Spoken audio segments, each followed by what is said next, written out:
Hi, I'm Mike Shotsky, founder and principal of Negotiation Dynamics, with another tip on how to negotiate a great deal on a new car.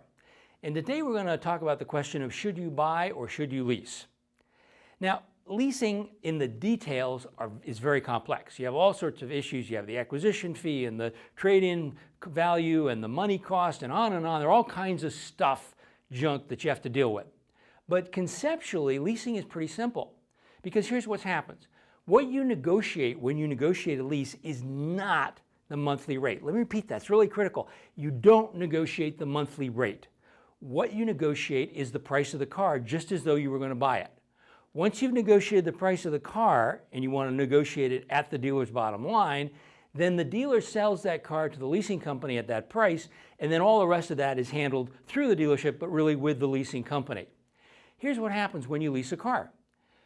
If you buy that car for $25,000 and the leasing company says in 3 years when the lease is up it'll be worth $15,000, you're going to pay for the depreciation of that $10,000. Now, sometimes an expensive car is going to be less per month fee or price than a cheaper car because it holds its value better, and you're only paying for the depreciation for that 3 years. So if you turn your cars over every 3 years, then leasing might make sense. On the other hand, if you're going to buy that car or lease it and keep it for 10 years, well, that's not such a good deal anymore. And then obviously it's worth it to you then probably to buy and finance it rather than to lease. So it's that short-term turnover where leasing can be advantageous, because essentially what you're doing is you're buying the depreciation of 3 years on the car, then you don't have to sell it, they just take it back and so forth. However, as I said, the details can be tricky. You only get so many miles per year, sometimes as low as 10,000 miles, and you pay 18 cents a mile above.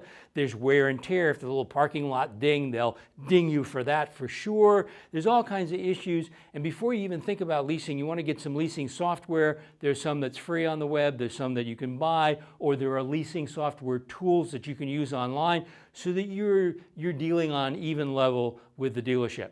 But the most important thing is you negotiate the price of the car, you want the dealer's bottom line, and then all the rest of that stuff falls into place. To figure out the dealer's bottom line, and in order to have everything you need to know in order to get a great deal on that new car, just go on over to negotiationdynamics.com/newcar.asp. I'll see you next time.